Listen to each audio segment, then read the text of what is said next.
Oh, hi. Um, yeah, I wanted to just check in. Right now, it's January and I'm down in a little beach town in the Yucatan of Mexico and just wanted to check in. A month ago, it was December, and I remember on the 21st going down to a solstice ritual at a friend's house in a couple of friends who have a farm, about an hour outside of Boston. And there was a big, beautiful burn pile to make a great bonfire. And I remember going down there to, in some sense, mark the shortest day of the year and the darkest, longest night, and seeing that fire go up, like a torch, and scatter embers like fireflies shooting up into heaven. And it was a great and wonderful fire, and we needed it because it was a cold, windy, bitter night, and that fire helped warm us. Now here we are. It's a month later, and it's a much different situation I find myself in. Um, just outside the window that way, it would take me about a minute and a half to walk to the beach. And every morning I have a ritual. The sun rises about 7:15, and so at about 6 o'clock I get up and I press the button on the coffee maker and the coffee brews. And it's usually by about 10 past 6 I'm sitting down. It's still dark, but I have my headlamp and I drink my cup of coffee and I write in my journal. And then usually after about 45 minutes, it's approaching 7. I get up and I go and I put on a pair of shorts and either my sandals or running shoes and my shirt and hat, and I head out to the beach. And from here, I usually walk north, and so the east is to the right, and sometimes it's cloudy morning, and on those mornings, the sunrise is just this kind of streaming bits of yellow and orange and red and rays breaking through the sun in places. But sometimes it's a clear morning, and those are the mornings I like because just walking along, all of a sudden there comes that moment when that brilliant orange red fire just kind of seems to skim over the surface of the ocean, like a certain brilliance just begins. And then over the next few minutes, this, glowing orange pulsing ball just emerges out of that water. And when that happens, I stop whatever whatever I was doing, usually just walking, but I stop and just turn and face it and watch it and welcome it. And it's usually true for anyone who's out there on the beach. A lot of people, they stop and watch the sunrise. Most people are carrying their cell phones and they either take videos or take pictures, probably to send back to family and relatives. But yeah, it's this just wonderful moment of the kind of emergence of that brilliant, pulsing energy, the start of the day, the start of life. Um, as many of you know, through my life, I've been strongly influenced by a series of spiritual teachings, which I call the Toltec teachings, which were I originally came across in the books of Carlos Castaneda and his stories of magical adventure with his teacher, Don Juan. And among the Toltec teachings, one that's relevant to the sun and the sunrise is that the Toltecs say that we human beings, they see human beings as essentially fields of energy, fields of luminous energy. And it's the quality and the quantity of our energy that gives us either a satisfying life or a life we're not all that happy and content with. And in those teachings, there are three things that determine the quality and the amount of one's energy. The first is just the amount you were born with. And we've all seen it. Some kids, they're just like moving, bouncing all over the place. They're just filled with energy. While other kids are much quieter and more reflective. In the Toltec teachings, that just is the way it is, and there's really nothing to do about it because you can't change the amount of energy you were born with. That's just a given. But the other two things that determine the quantity and quality of a person's energy are things that can be changed. The first is about our habits of living, being, thinking.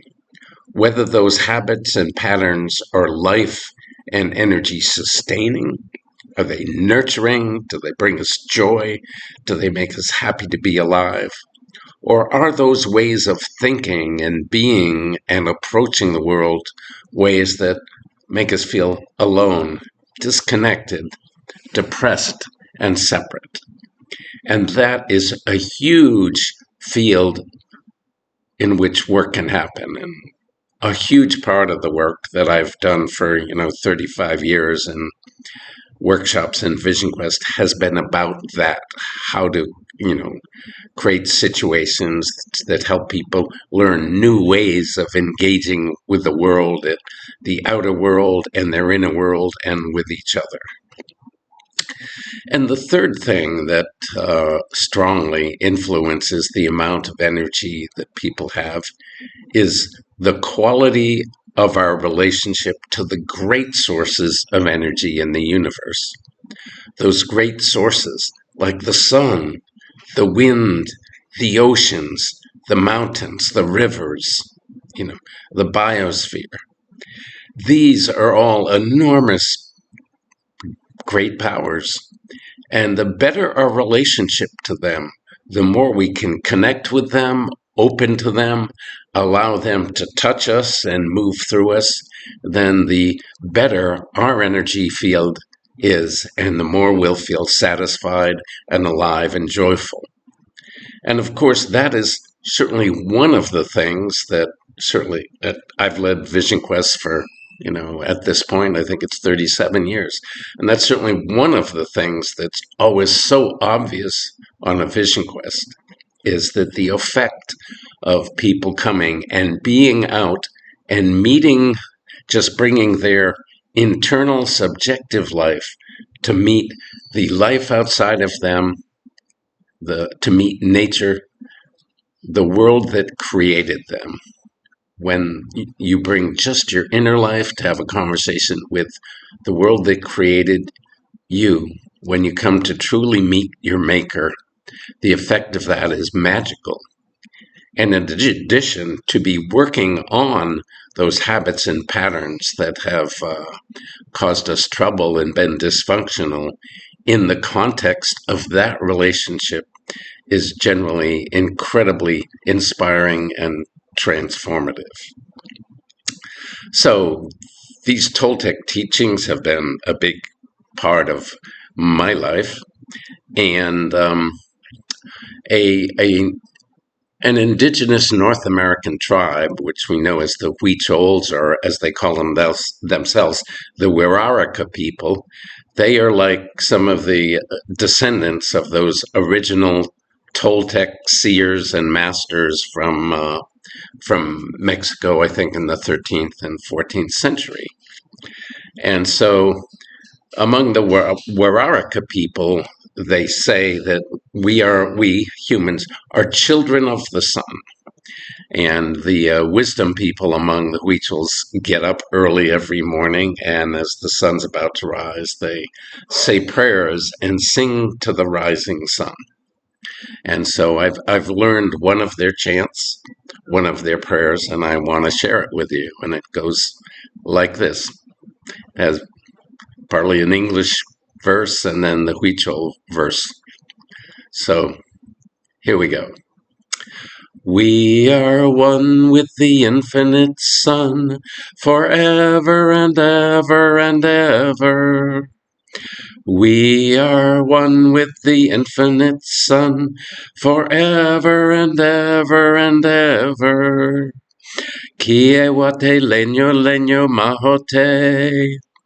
Hyano, hyano, hyano. Kie wate leño leño mahote. Hyano, hyano, hyano. We are one with the infinite sun, forever and ever and ever. Beautiful song, beautiful prayer. And these days, often as I walk to the beach in the morning and as that sun rises up, I sing that. And I love doing it. And many times on vision quests, on the morning when people go out for their solo, after the 4 days of preparation, they find their spots. I get them up in the morning before sunrise, and while they're packing up their gear, I make a circle of stones, and when everyone is ready and packed, we all come to that circle. And one by one, as each person is moved to begin his or her journey, he or she will step into that circle. And I will sing a song and say a prayer over them. And many times I have sung that song to someone who I feel really needs to connect with that energy of fire and light and the utter generosity about giving light to the world. So I may start by singing that song, and then again with the smudge bowl and the feather, I will say a prayer to the great mystery, Spirit who moves in all things. Please watch over and bless this person, and speak about how that Spirit might bless them, guide them, teach them, hold them, help them to know that they are never alone, help them to know that you are here, before them, behind them, beside them, above them, below them, within them. And anyway, so many times I have sung that song as someone's about to go out into a vision quest. And I gotta say, it's a very kind of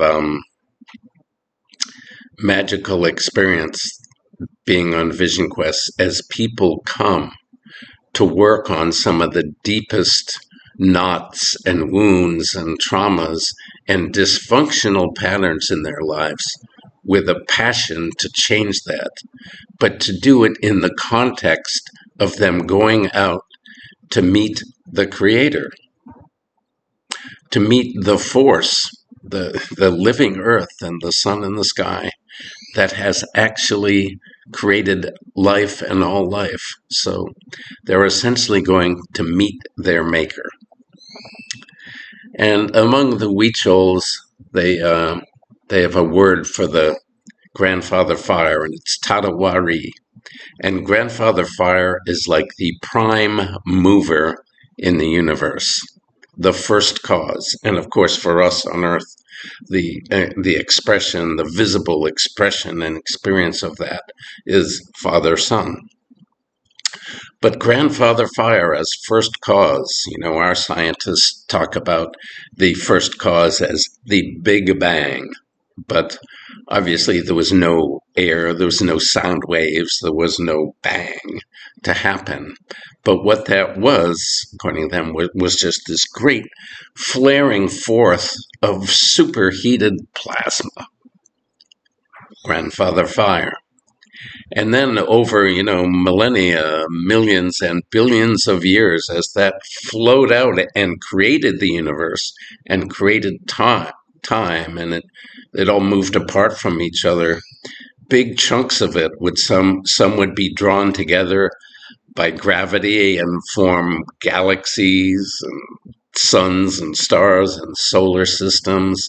Others would collect many into stars and suns.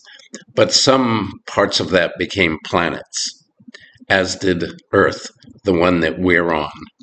And Earth is still an expression of that great fireball. We live on the earth and we see it as, full of water and plants and deserts and forest environments. But in fact, most of the earth is molten fire. The crust of the, as that ball of molten fire cooled off, the outer crust solidified into rock. But that crust, that solid part, is about 60 miles thick. That seems solid. We all walk on it, stand on it, and we're unaware of what's underneath, except when some kind of volcano erupts where there's a crack and what's molten in the center flows through. But still, that fire makes up the most of what this planet is. So underneath that 60 miles of crust, there is 8,000 miles of molten, swirling, melted rock and metal swirling around.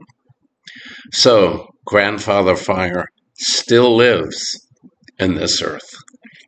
And so like the Weechel say, we are children of the sun. And so I think it's a wonderful opportunity to most every day this month. I will get to go and watch the sun rise over this beautiful earth.